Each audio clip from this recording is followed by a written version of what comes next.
Okay, so I believe we are live.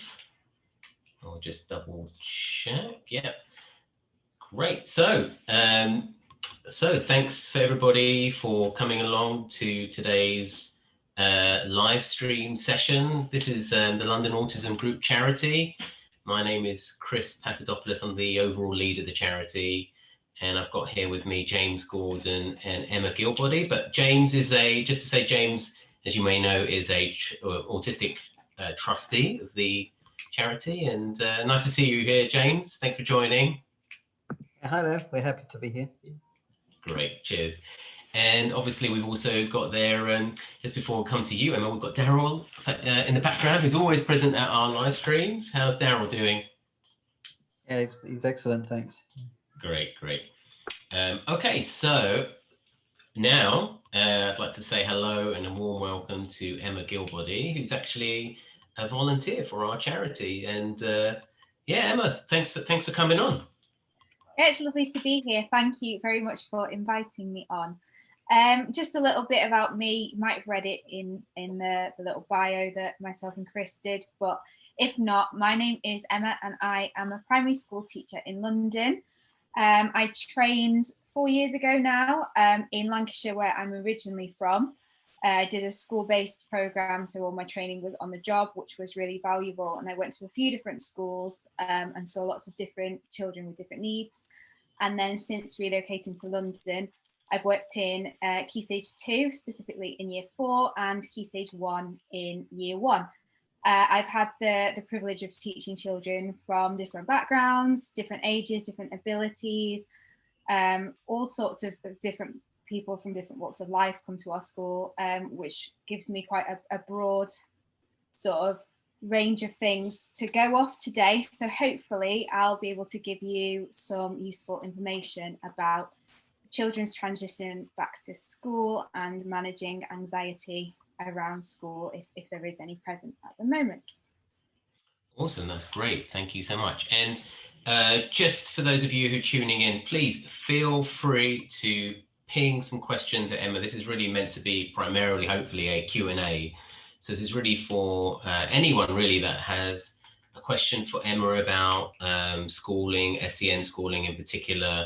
I know Emma's got experience in, primarily your experience is in primary schools, isn't it, Emma? Yeah. But I'm sure, you take any question, really across the schooling spectrum. So please ping away your questions.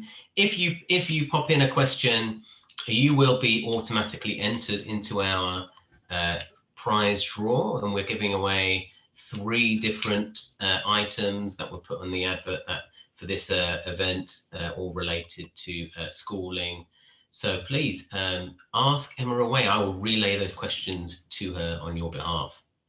So while we wait for questions to come in, Emma, maybe we can start with just, perhaps could you tell us a little bit about how, things have been for you in your school since,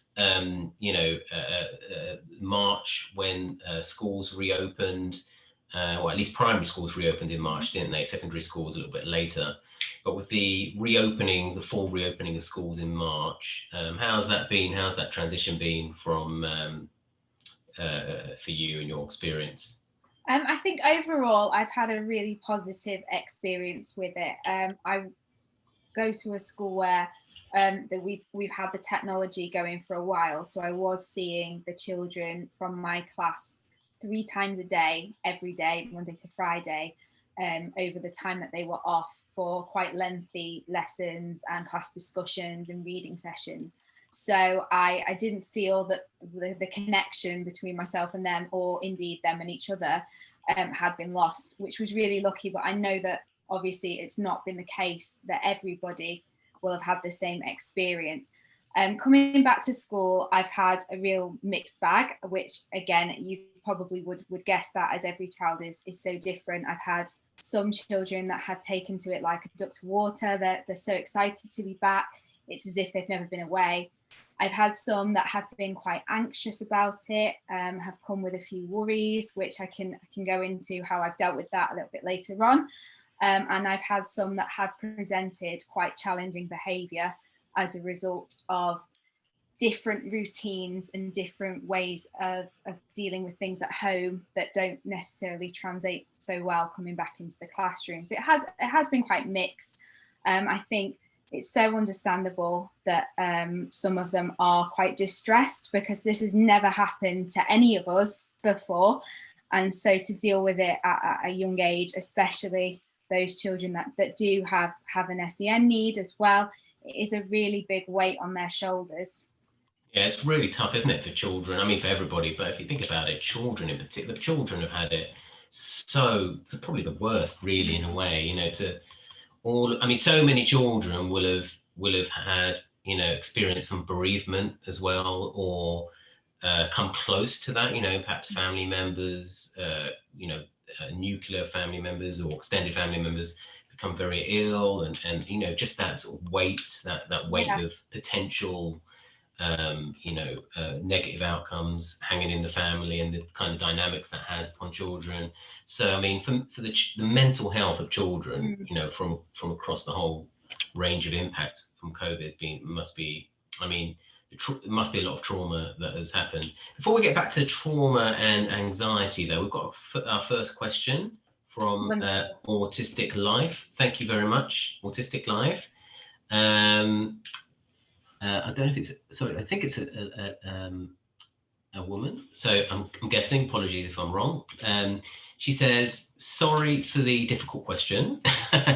If there was one thing you could change about the UK educational system, what would it be? Great question. Thank you very much. I'll be curious to see what response we get from that.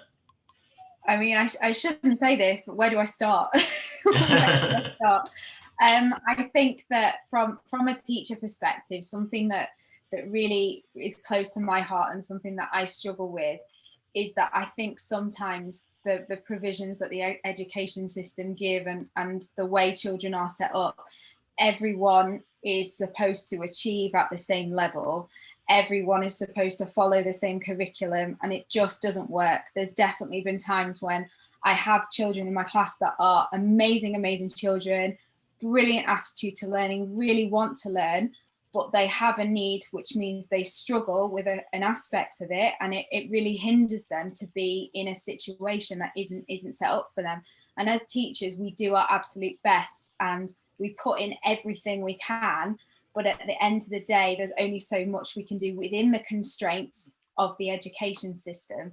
So I think if it was me, I would like there to be a lot more freedom and flexibility within the curriculum, so every child is able to achieve, and that achievement is accepted and is celebrated, rather than measured against somebody else who maybe is more academic or something like that. Because I think, you know, every child has their own strengths, and some of those strengths sadly are not as highly regarded, we'll say, by the government and the English education system as others are. And I think it would be so good for their self-esteem and for them kind of moving through life if they were able to always work to their strengths rather than to work to kind of textbook, this is what you need to do to achieve.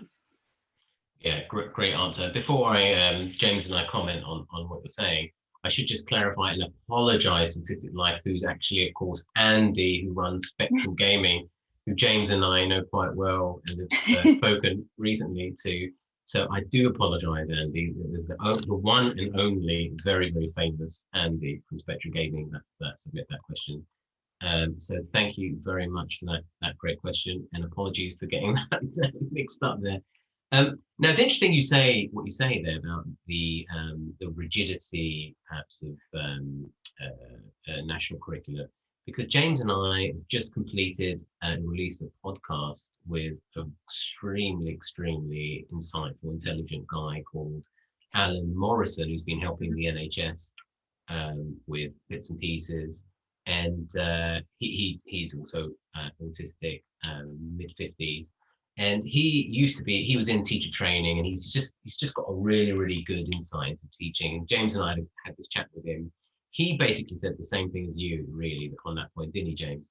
that, the curricula tends to stifle individuality and doesn't perhaps provide a lot of space or encouragement or flexibility for difference and diversity as much as it could. And again, I think he had the same sentiment as you, that too much of it is about measurement, targets, boxes, and that isn't perhaps the best kind of game for divergent thinkers.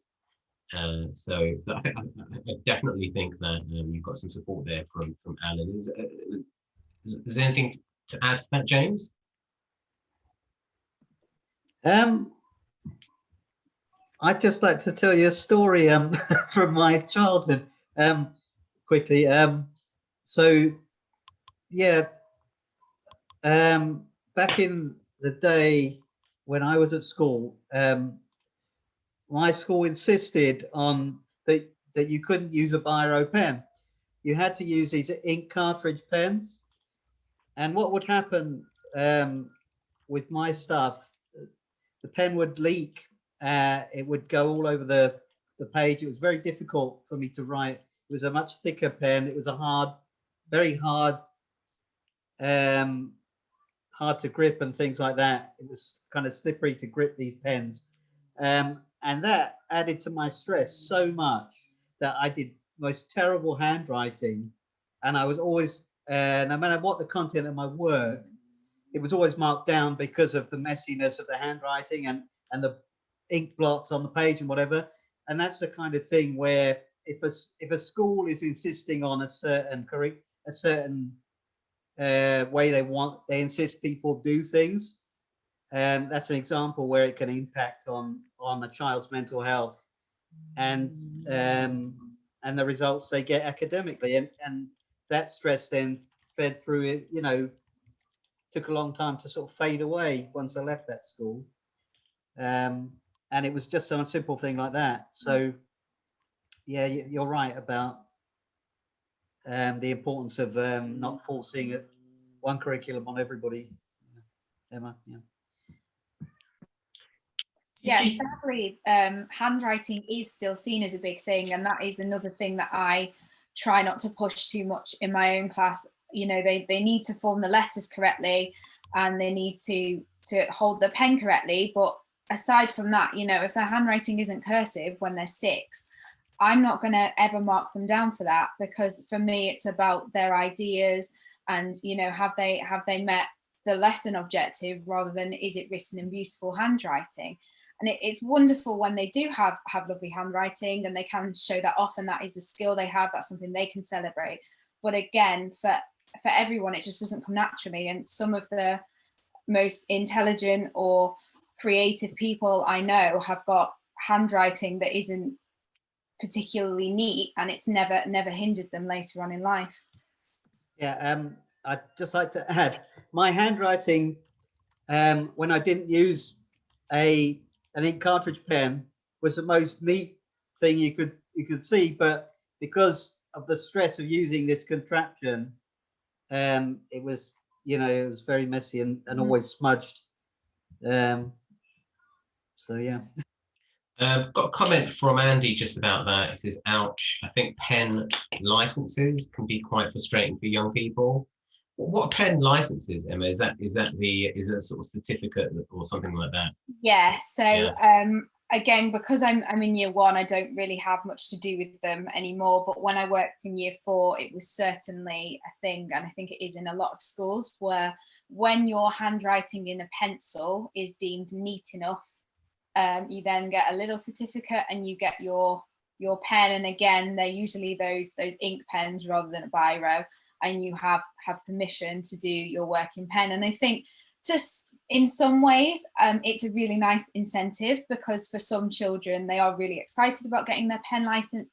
It maybe makes them spend a little bit longer on their handwriting so they can get a pen license. But I think for those children that always struggle with their handwriting, to kind of go up to year 6 knowing that you're still writing with a pencil and the rest of your class have been given this special pen, can have a real impact on their confidence. So again, it's not something that I personally push. And I know that from a school perspective, it does come from the government rather than the staff, because I've had conversations with numerous staff myself about this. And I think we're all in agreement that really handwriting shouldn't have as much weight as what it does. But that is something that needs to come from higher up, unfortunately. Okay, thanks for that. We've got two more questions. I'll first take Clark Candy's question because that question came in first, and then Vitor Zimmer, I'm going to come to you after that. So Clark says, good evening. With regard to transition, what would you say is the best approach? My son's school gave us a transition book.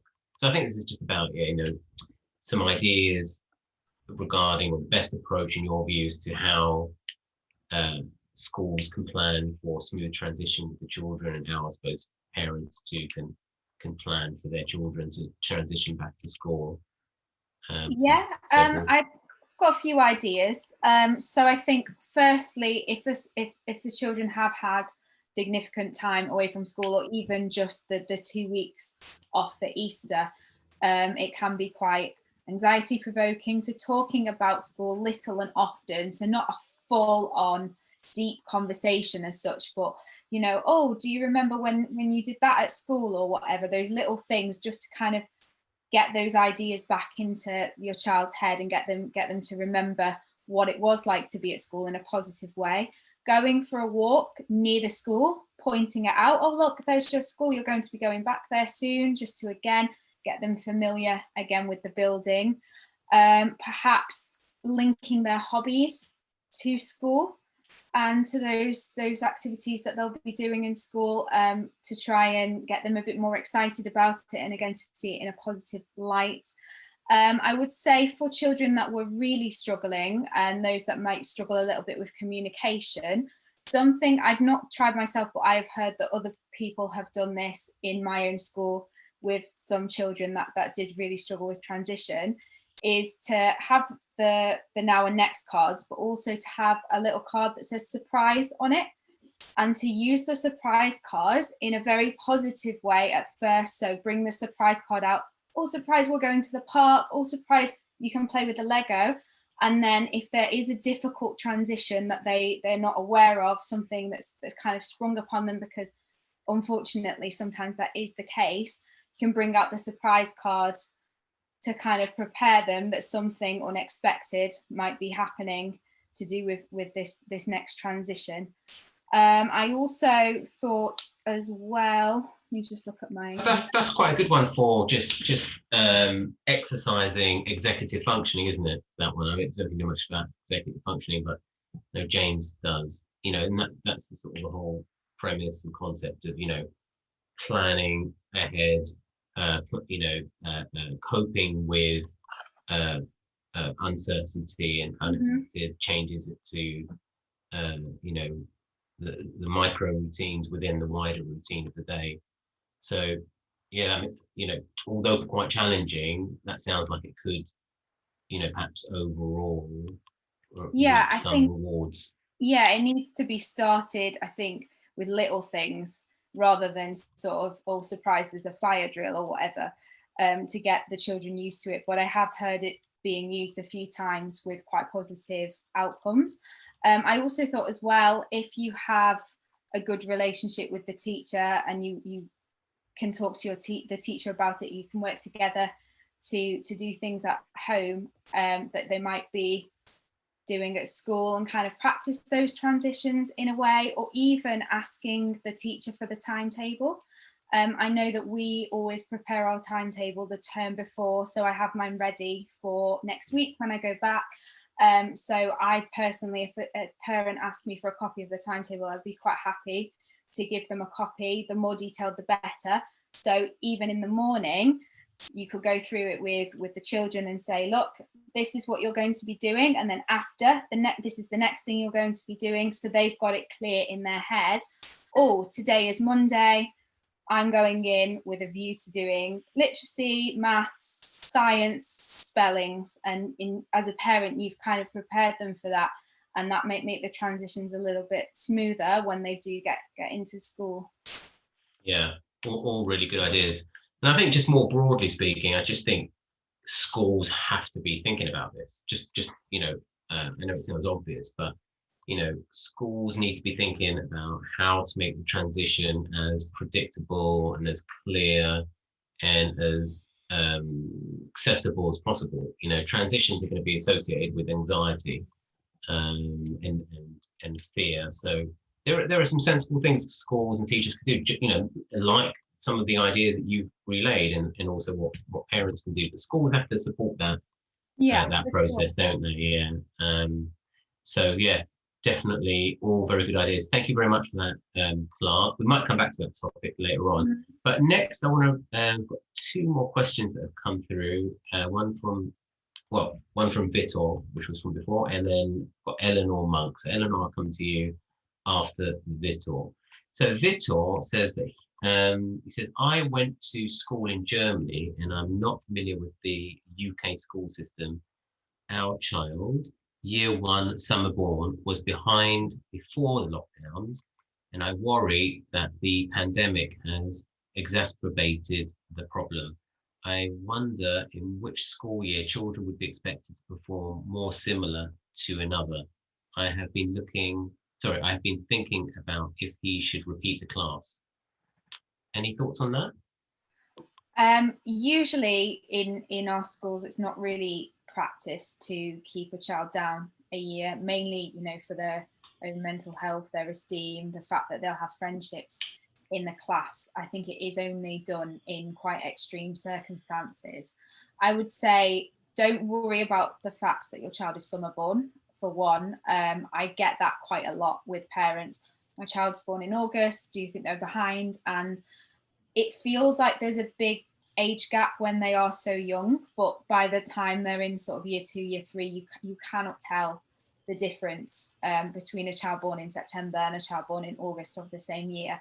It is only when they're so little, it might be like a whole quarter of their life, essentially, that they've missed when they're 4 going into school, as opposed to when they're 5. I would say if you are really worried about it, the best thing to do would to have a really frank discussion about it with their teacher.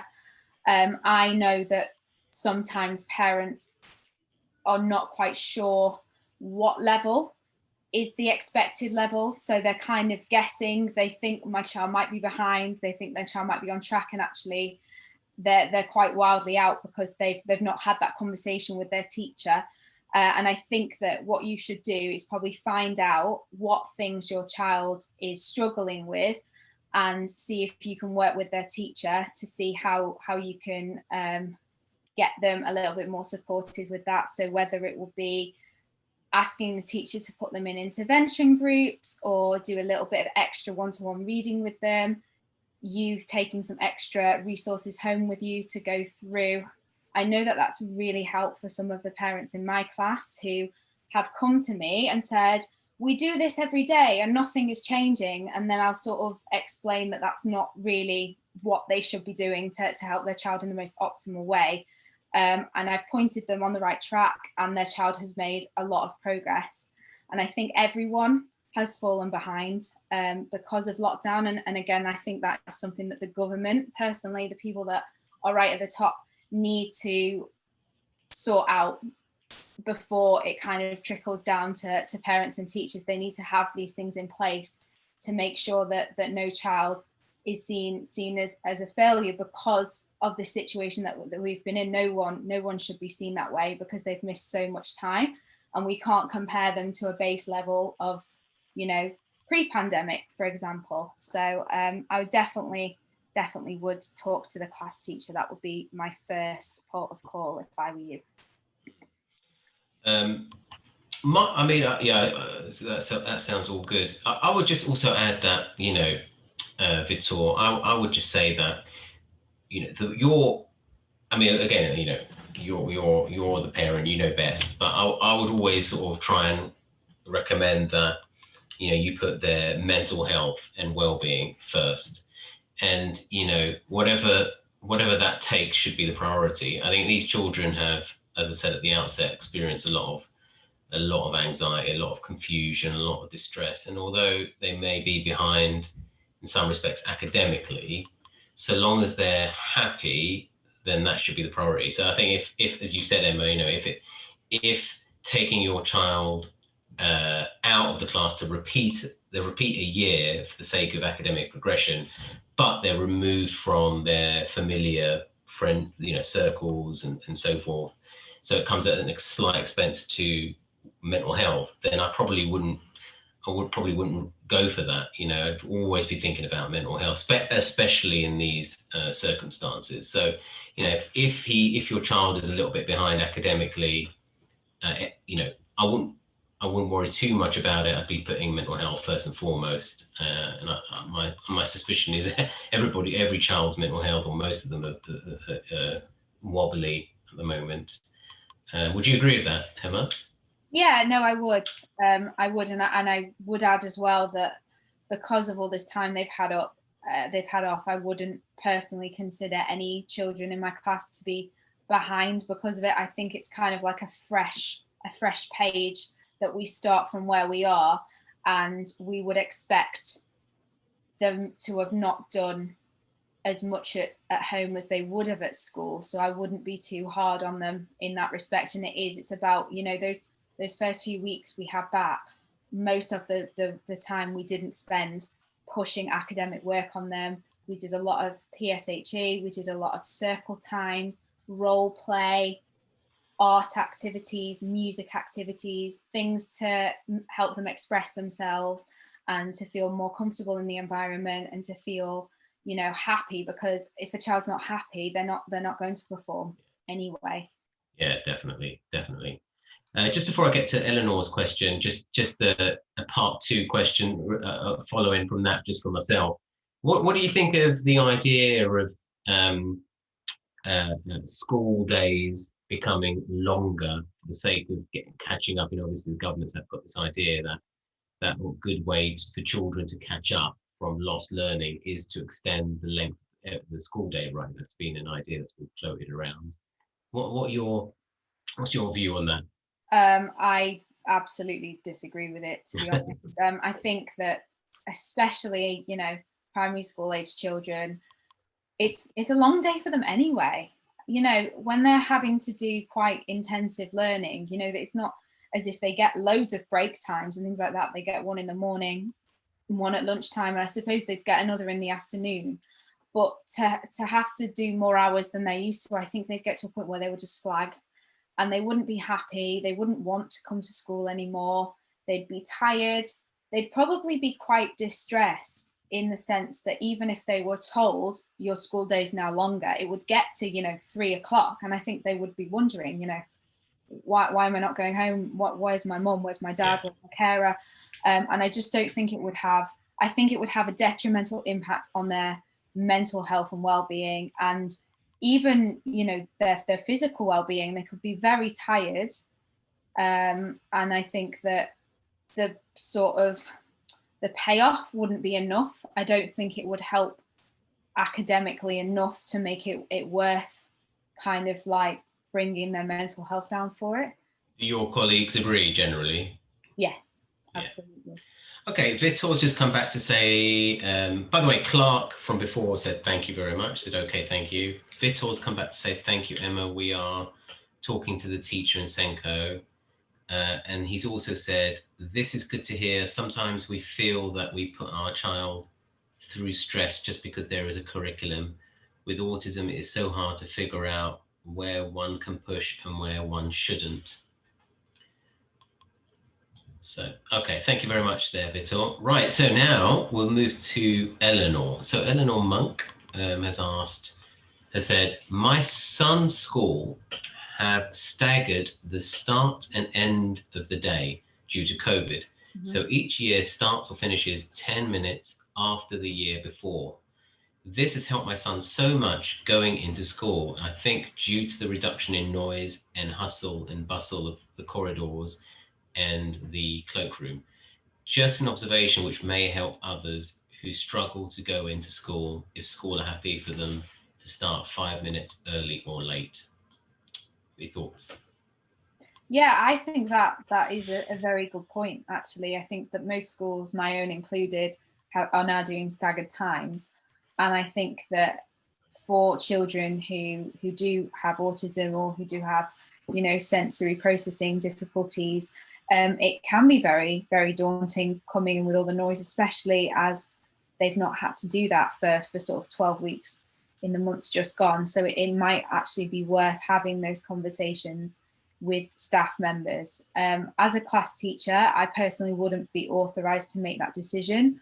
But if it was a child in my class, I would make a very good case for them to our SENCO or our deputy head teacher, because I think in the mornings as well, because of the staggered start, a lot of it is kind of like what we call a soft start. So they don't come in and launch straight into lessons.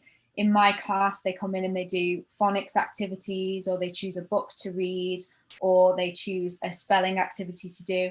And they can kind of wander around and talk to their friends a little bit and talk to their teacher. So they're not having to just go straight into it. So if the only thing your child is kind of missing out on is that initial first 5 minutes, and they're coming in when their friends are still kind of trickling in anyway, I don't see why it would be an issue to continue that even after the pandemic dies down. And I would definitely say have a conversation with a member of staff at your school about that, because as I said, if it was a child in my class, I would be very happy to advocate for them with that.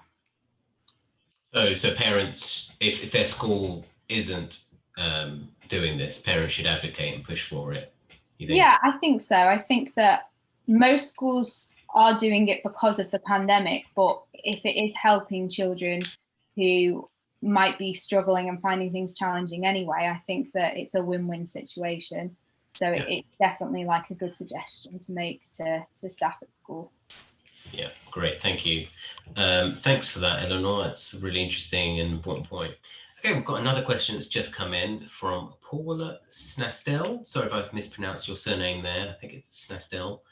It says, "Hi, sorry I came in late, but my daughter's yet to return to school as her anxiety is pretty bad at the moment. I'm trying to negotiate with school, but with no EHCP in place, it's a tricky situation. Any advice? My priority is mental health as she is year 6. I think that is a really tricky one. I think the conversation around EHCPs we could have for hours, because they are really hard to come by, even from a teacher perspective. There is such a long process we have to get to before we are given one.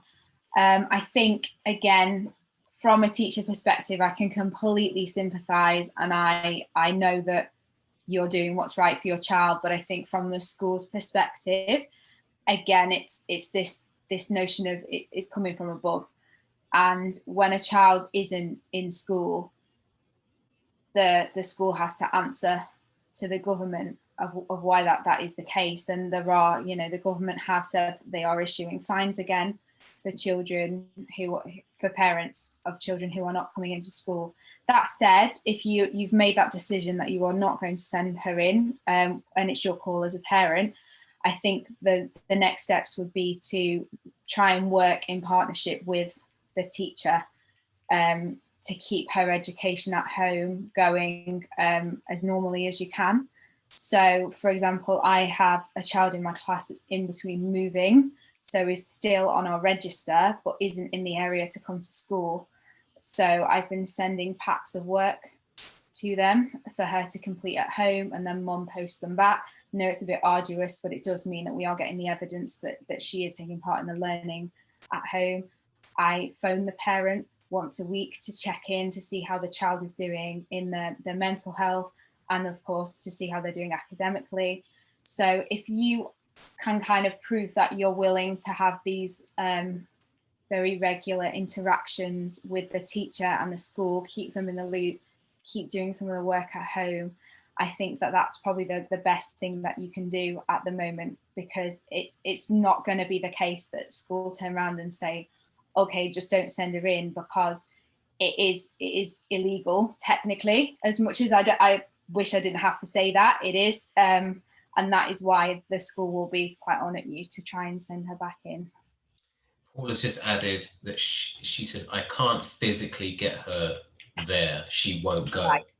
So, I mean, surely in those sorts of circumstances, Yeah, you know, okay, if that's the case, if she won't go, then I think definitely you might need to get work sent home to you at the moment, and then try, as you're at home, to sort of have these conversations with her about school in a positive way.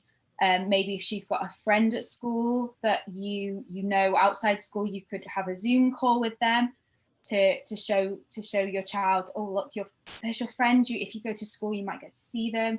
Go on a walk past the school. Integrate her interests into conversations around school. Those little things that you could do, even sort of when you're at home, plan it as if it is the school day. So make sure she's getting up at the time she would get up to go to school. Maybe even put her uniform on. I know that really helped with younger children, to get them into the mindset of being online at school. They would put their uniforms on. And I know actually there's some schools that made that the policy. So even just putting her uniform on might be the first step, because I think it's so overwhelming for her, the idea of being at home and then suddenly having to go back to school. Maybe breaking it down in the smallest possible steps could be a way to try and integrate her back to school. Yeah. I'll just sort of add there that, you know, homeschooling is always an option. You know, homeschooling, you know, many, and I mean, what I mean by that is more in terms of permanent switch to homeschooling. You know, that is an option that many SEN parents opt to take, because, you know, if their children just cannot, for whatever reason, you know, cope with school, or the schools just aren't good enough, you know, in supporting the needs that these children have.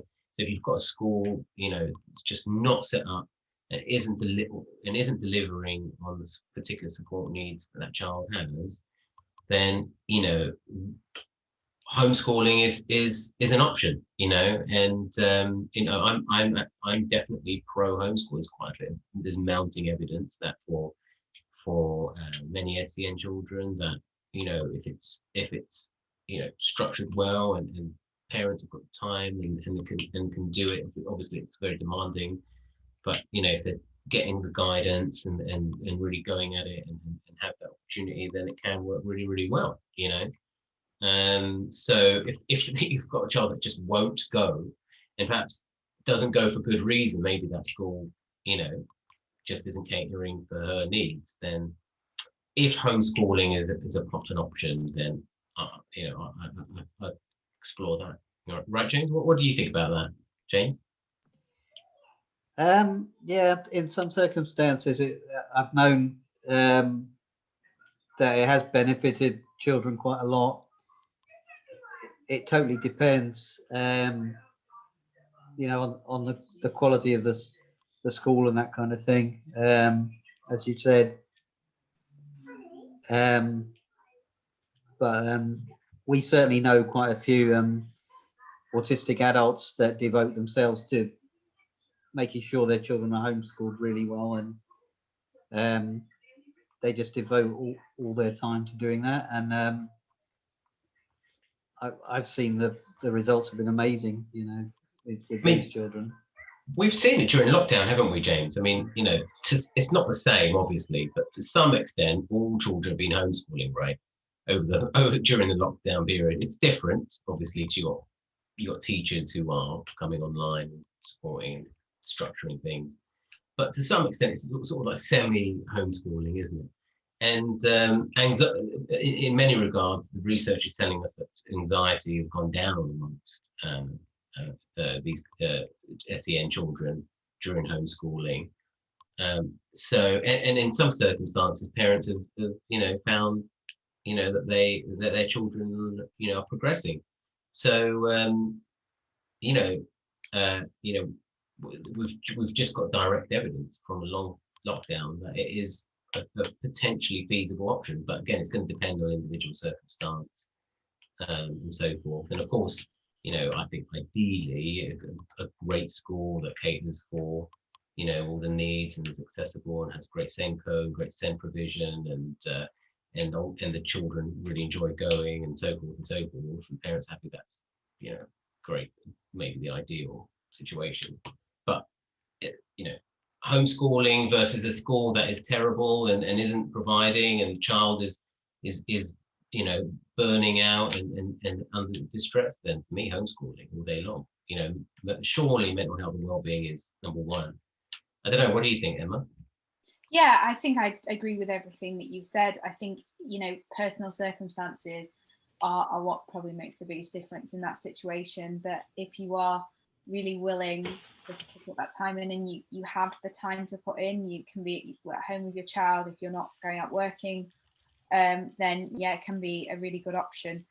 As long as well that you feel that your child is getting the socialization outside of the house, and they are still seeing friends and making connections, because I think it can be quite lonely. I think that's a lot of children who are on their own with their parents did find that they missed their friends deeply during the time that they had off. But certainly, yeah, if your attitude is in the right place about homeschooling and it's something that you really want to do, I would say, especially for children with SEN needs, it can be so beneficial, because we know that, you know, the more one-to-one support a child gets, the more that they can progress. Yeah, and you know, it does depend on every child, of course. I mean, with my child, I mean, I've got two boys who are autistic. One of them really struggled with homeschooling. Having said all that, you know, he really struggled with homeschooling stuff. You know, he couldn't really cope and adjust to online schooling. And I think, you know, the change in routines and just the change in everything and everything that's going on, just, you know, for him, it threw him. And, you know, for him, he has really benefited from getting all the structure that comes from everyday school. And our school is quite good and SENCO is quite good, and we've managed to transition quite well. So for him, it's been quite well, quite good. Got a comment here from Andy, again from Spectrum Gaming. Thank you, Andy. He says, I think the education system breaks a lot of autistic young people. Then people have to focus on all the damage that has been caused, and it really doesn't seem to be worth it for many. Yeah, I mean, I'd have to agree with that, and I think it goes partly back to Emma's earlier comment about national curriculum and stifling individuality and diversity. You know, getting these children, especially young autistic children, to fit in a very neurotypical box isn't really going to work well for them at all, and really going to damage their sense of self and self-efficacy, and really, you know, confuse them essentially, and really cause a lot of distress. And you know, if you've got schools that really don't understand neurodiversity and don't have a good SENCO, and you know, EHCPs aren't in place and all the rest of it, then yeah, it can cause a lot of problems. I mean, unfortunately, autistic students are really vulnerable to being bullied and being socially excluded as well. So yeah, I'd agree with that. It has been historically, we know from the evidence, extremely damaging. But it doesn't have to always be that story, you know. I think, you know, it can be also very good. So what do you think, Emma?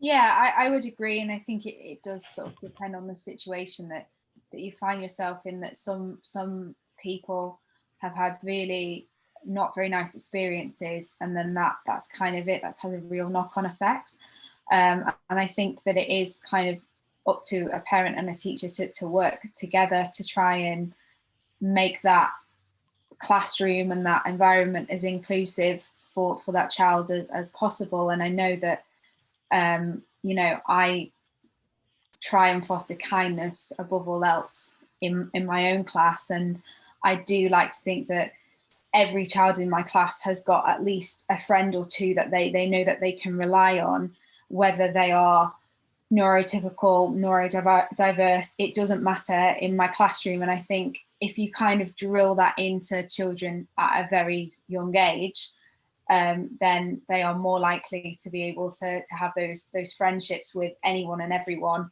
throughout school. In terms of, you know, the actual schooling and the academics around that, I think, you know, I made the point before that the national curriculum just doesn't suit everyone. And I think that is, moving forward as a country, that is something that I think the people in charge of the national curriculum really need to consider next time they do one of their updates, which I think they need to do soon, given the situation that we've been in. But I'm not sure whether it will be taken into consideration, to be quite honest. Do you think, from your experience, just generally, do you think teachers, SENCOs and non-SENCOs, just general teachers, do you think they know enough about autism, or do you think that there are significant gaps about autism and neurodivergent thinkers and neurodiversity and so forth and so forth? Where do you think we're at in terms of? I think there's always a lot more to learn. I come from a psychology background. That's what I studied at university, and I've done a lot of volunteering outside of my jobs that I've had with children with SEN. I've volunteered with children with autism, children with physical disabilities, children with emotional difficulties. So I think that I've kind of gained my understanding through those experiences. But if you're a teacher that maybe has just come straight from your PGCE into a school where you haven't experienced any teaching with SEN children, it can be quite daunting to know what's the right thing to do. And I think it does come from those conversations with SENCOs and with more experienced teachers and with the parent of the child, because obviously as a parent, you know your child best, and you know the information that you need to pass on to the teacher, but the teacher also needs to be very willing to learn and to take those things on board. So, you know, extra resources, I make sure that I have the right resources for children that need them, print them out, laminate them, have them ready for them on their desk. You know, being organised with things like that can really help. Even before you've met a child, you might not need to use those resources, but if you know you've got them and that they might be helpful for a child, then that's a really good starting point. The last time I had a child in my class who was autistic, I prepared so much in advance, and I didn't need a lot of what I prepared, but it was there. It was there in case I did need it. But if you're not sure where to start, it can be quite difficult. So I think that definitely there's a lot more training that could be done with teachers. And as a teacher myself, I always want to learn more. And if somebody did offer me more training, I would happily jump onto that and learn more. Great, yeah. James, please, yeah. And then we've got a few more comments that have come in. Okay, I just wanted to quickly go back to what you were saying about the curriculum not being for everybody. There's a case study that me and Chris know quite well about an organisation that formed from a group of mums that were homeschooling their special needs kids. It's called, so the organisation is called Autistic Inclusive Meets. It's in South London. Mm-hmm. And they have built up quite a vast array of services and provision that they provide for themselves, for their families that have joined. They do their own fundraising. They do an amazing job, and they run. It's all sort of autistic led by a lot of the parents are autistic. That, you know, the children are autistic. Mm-hmm. It's a real really good example to sort of follow, a success story that maybe could be emulated in other different areas that need it. You know. Yeah, thanks for that, James. Definitely agree, mate. That yeah, Autistic Inclusive Moves are fantastic, do great work. It's very inspirational. Just one little thing from me, and then I'll read out these comments.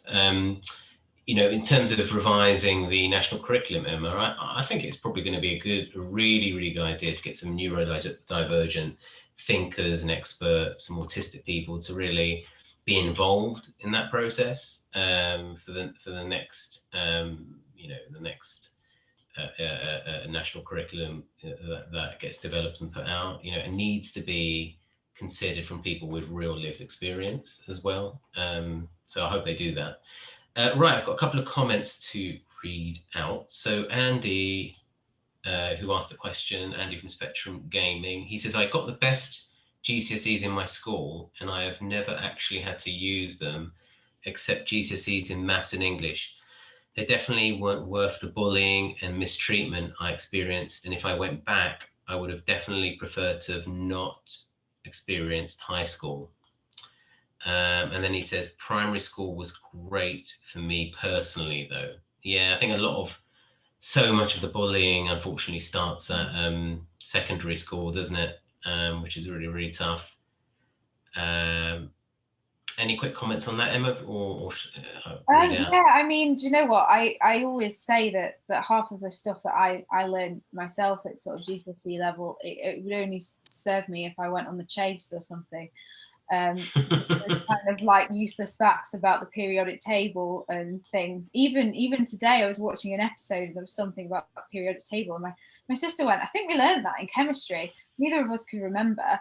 And I think you're absolutely right. I think there needs to be a movement towards life skills, certainly, and things that serve our society a bit more than reeling off facts about monarchs past and gone.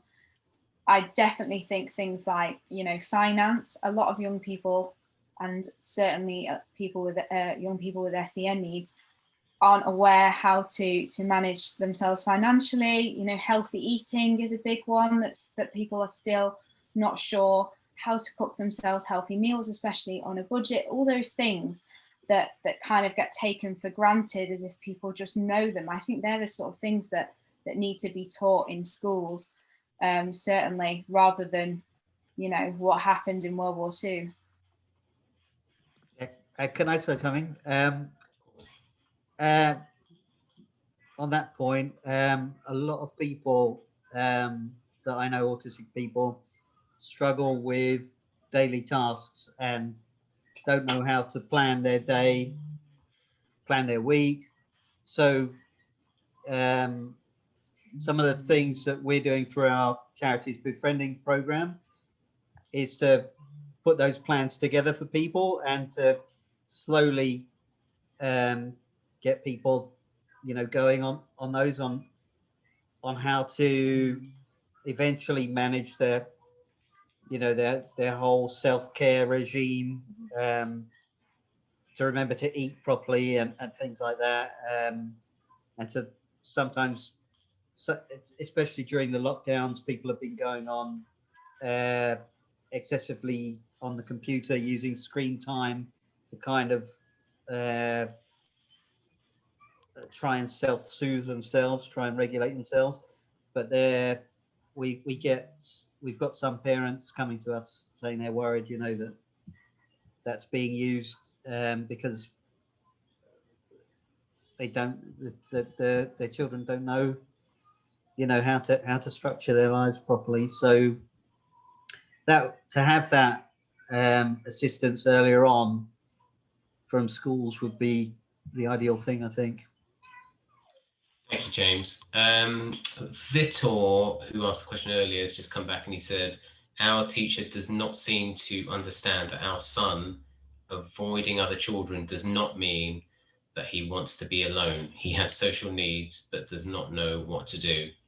That's such a great point, isn't it? And that just sort of reflects the importance of teachers really understanding autism and neurodiversity. There's that sort of stigma and misconception that autistic children prefer, loneliness, when nobody wants loneliness. You might choose aloneness. You might have a preference to be alone because perhaps the moment requires it, or you just fancy it. It doesn't mean to say that you would always prefer or ever prefer really loneliness. You know, nobody wants to be lonely. So if a child's avoiding other children, it's not because he wants to be, necessarily wants to avoid the contact. It just means that perhaps in that moment, in that situation, he's struggling and he's got anxiety, or he's struggling with sensory issues or whatnot. So I think teachers have to really recognize that and not just jump to the conclusion that that child just doesn't like social interaction. You know, those kinds of, that kind of thinking is so kind of crucial, isn't it? If we're going to get schooling to be the right kinds of environments, or right kinds of accessible, inclusive environments for neurodivergent thinkers, and not have the situation that unfortunately Andy ended up experiencing. Yeah, James? Okay. Yeah, just on that point, I think we need, maybe now would be a good time, now that we're sort of going back into the transition and things like that, and we're maybe reassessing things in education and things like that. Might be a good time to redefine what inclusion actually means in a classroom, because there's a famous in autistic circles. He's famous. It's called Damien Milton, Dr. Damien Milton. He's autistic academic, and he proposed a very interesting theory. It's called the double empathy problem, and what it basically says on a basic level is, for decades, the medical profession has sort of defined autistic people as having a problem with communication, and the problem's all sort of one way, and autistic people are forced to try and change to try to understand the neurotypical method of communicating. But really, it's a two-way situation. It's a two-way street.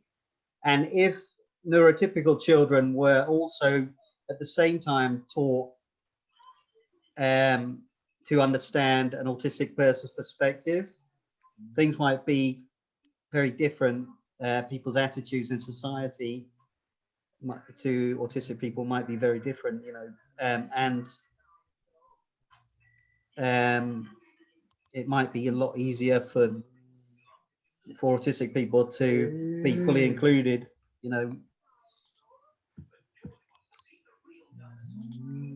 Yeah, I think you make a very good point. Definitely. I think it definitely is about educating children who are neurotypical to accept that, children who are neurodiverse might have different ways to communicate, and they might have challenges, and it's up to them to be inclusive and to help them, if anything, rather than sort of just saying, oh, they might not want to play with me, so I'll just leave them, kind of thing. Yeah, absolutely. A good example is if you get two autistic children and put them together, they're much more likely to be able to communicate together and to make friends, rather than a neurotypical and an autistic child. And that's because they'll have, although their experiences will be different, they'll have some shared experiences, and they'll have a certain way of communicating that they will share. Like most autistic people will be more confident to talk about what they're interested in. So two autistic people will probably know, and they'll know how important interests are, and they'll allow someone to talk for longer, rather than a neurotypical person might criticize an autistic person for talking for a long time, that kind of thing, or manipulating the conversation, dominating the conversation, or this kind of thing, or interruption as well. That's another one. Thank you both. Sorry, my internet seemed to freeze up there a little bit. I think I'm back. Right, so lastly, before we finish off, we've got just a couple of comments from Kieran Curry. Kieran says, hi all, one thing my son found useful during homeschooling was the use of technology to express himself. To his teachers, he was able to comment more using chat and email in a way he found much more harder in the classroom. Very interesting point. What are your thoughts on that, Emma? Yeah, I think that can sometimes be the case, and I've worked with children before that do use laptops predominantly, rather than pencil and paper or verbally, and that works really well for them in both a sort of communication basis, with communicating with the teacher, their TA, with the children in the class, but also to actually do their work on as well. So those children would learn computer skills with an adult, so they knew how it worked, and then they'd be able to use it independently, which was really good. So that could be something that you suggest to your school, that them if there's a laptop that your child can use on a daily basis, then it could be a really good way for them to build a relationship with their teacher, communicating that way, even in class. Thank you very much. Yeah. Okay. So, wow, we've exceeded our promised time limit, which was 1 hour. That went super duper fast. Thank you so much for all the questions. Emma, are there any kind of closing thoughts or points that you want to put across before we sign off? No, I don't think so. I think I made a few notes of some resources, if anybody was interested in them, just for those children who are still very anxious about the pandemic, who are still reluctant to go to school, just like one of the comments suggested about a lady's daughter who didn't want to go to school. There are some really nice things out there on the internet that talk to children in a very child-friendly way about what's been going on and how to cope with their anxiety. There's a few books and a few cartoons and a video. So if you want me to, or if anyone wants me to, I've got them in a Word document, and I could send it to you, Chris, and you could maybe post it to see if anybody wants to have a look at those, because they might be useful. Sometimes children find it easier to process things in a way that relates to something they already know about. So, there's the Julia Donaldson books. I don't know, there's probably people that have read them, Room on the Broom and whatnot. They've done some really nice COVID-based cartoons to kind of help children understand why they have to wash their hands and why they have to stand a meter away, and whether it's safe to go to this place or that place.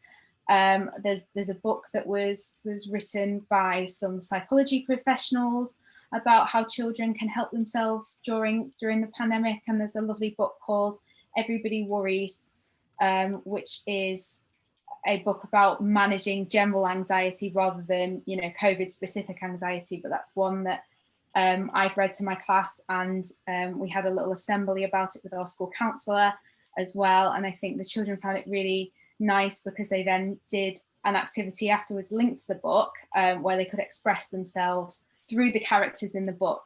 So I don't know if they'd be useful to anyone. Yeah, that sounds absolutely fantastic. We would love to put that up on all our various channels. We'll put it on the private London Autism Group page, and our public page, public London Autism Group charity Facebook page, and we can put it on our website as well. So we'll make that available for parents, families to access. Emma, can people contact you via email or anything like that? How, if they had a question post this Zoom session?